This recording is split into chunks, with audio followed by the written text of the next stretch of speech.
কই যাবেন উঠেন। ধানমন্ডি কত? আরে না, এখান থেকে যাবো না, চলো অন্য রিক্সায় যাই।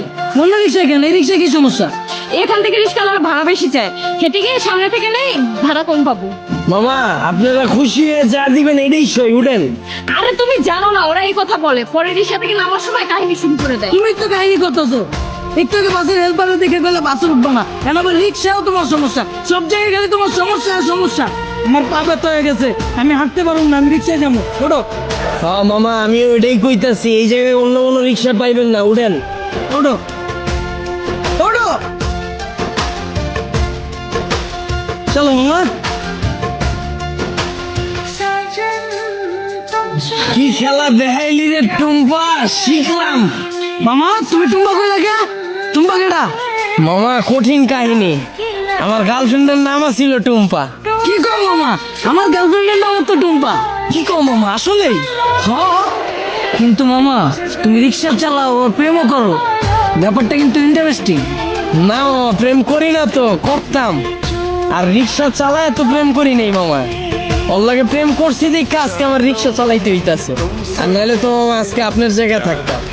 আরে টুম্পা, তোর লাগে প্রেম করে আজকে আমার হাতে হ্যান্ডেল, পায়ে প্যাডেল। কি কো মামা, প্রেম করে মানুষ দেবদাস হয়ে যায় শুনছি, কিন্তু প্রেমের লাগে মানুষ রিক্সা চালায় এটা প্রথম শুনলাম। মামা তোমার কাহিনীটা কিন্তু ইন্টারেস্টিং লাগতেছে, গল্পটা কও শুনি। আরে বাবু কি শুরু করছো? ওনার এই ফালতু গল্প শুনে আমাদের সময় নষ্ট করে লাভ আছে। তার চেয়ে চলো তুমি হেডফোন বের করো, আমরা গান শুনি। আরে না, মামার কাহিনীটা অনেক ইন্টারেস্টিং, মামা তুমি কও। না বাবা থাক, বাদ দেন, মানে শুনতে চাইতেছে না, পরে দেখা গেল আমার কাহিনী ভিন্ন চিত্তা যাবো। আরে মামা তুমি তোমার গার্লফ্রেন্ডের কাহিনী কইবা, এটা তো হয় চেতবকে, কও মামা শুনি। মামা কি কমু দুঃখের কাহিনী, ও একটা জিনিস আছিল মামা, খালি চুস্ত। সুস্থ মানে? পুরা কাহিনী কই মামা, শুনেন তাইলে শোনা বুঝবেন। ওর মায়ের বইরা মামা একটা চাকরি করতাম, ওই চাকরিটাও গেছে গা।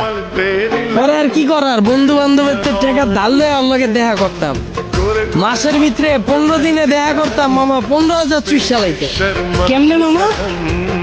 মামা হয়তো মাইয়া ছিল না মামা, হয়তো পিসাচা ছিল, রক্তের মতো টাকা খালি চুইসা খায়া ফলাইতো। তাও মামা মনের বুঝ দিতে পারতাম, যদি মামা ধৈর্য রাখতে পারতাম। মামা গার্লফ্রেন্ড গেছে কেমনে? মামা আমার চাকরি তো চুষেই দিছে, এরপরে মামা বন্ধু বান্ধবের যে টাকা ধার করছিলাম, ওর টাকা তো আর শোধ করতে পারি নাই, পরে আর নতুন করে ধার দেয় নেই, এর লেগে 10 দিন বেড়ে ওর লেগে দেখা করতে পারি নেই। পরে ভাই অন্য জায়গায় যায় ভাই চোষা শুরু করে দিছে। বলে পরে আর কি মামা, 1 বছরে 10 লাখ টাকা চুষা দিছে, পরে এই 10 লাখ টাকা শোধ করার লেগে মামা এই যে রিক্সা চালানো শুরু করলাম। চাকরি করে তো মামা এই টাকা শোধ করা সম্ভব না।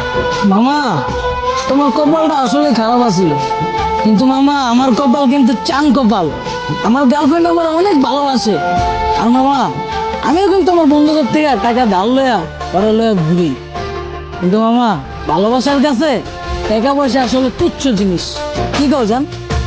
মামা আপনার লেগে দোয়া করি মামা, খালি জীবনে একটাই আফসোস, যারে আম খাওয়া শিখাইলাম এখন আর আম খায় না মামা, আপেল খুঁজে। আর 2 দিন পর পর নতুন বয়ফ্রেন্ডে আমার রিক্সায় উঠে। কি কও মামা, তোমার গার্লফ্রেন্ড তোমার চুষা তোমার রিক্সায় উঠে আবার বয়ফ্রেন্ড লয়া? মামা আমি যদি তোমার জায়গায় হইতাম তাইলে দুইটারে দুই গেলে তারা ময়রা দিতাম। কি কো মামা, আসলেই? হ্যাঁ, তুমি দরকার হইলে আমার নাম্বার লয়ে লও, অগরে যখন পাইবা আমার নাম্বারে কল দিবা, দরকার হইলে আমি আইসা অগরে থামলে যাবো। কিলো থামাইছো কে? আয় মরছি তো মামা, নামেন। ও আর বলছো কত দিমু? কিরে আমার মালিকা? মামা আপনিই তো কইলেন পাইলেই কানের নিচে বাজায় দিতে, আমারে হাতে হ্যান্ডেল পায়ে প্যাডেল যে পরাইছে ওই জিনিসই তো এইটা, এটাই তো আপনার কপালে জুটছে। আর আপনি কইলেন না হেল্পারে দেখা উঠতে চায় না এই বাসে, ওই হেল্পারও আমার মতোই চাকরি করতো, ওরে চুইসা হেল্পার বানায় দিছে, এরপর আপনারা ধরছে। যাক মামা সাবধানে থাকেন, আমার ভাড়া দিয়ে দেন।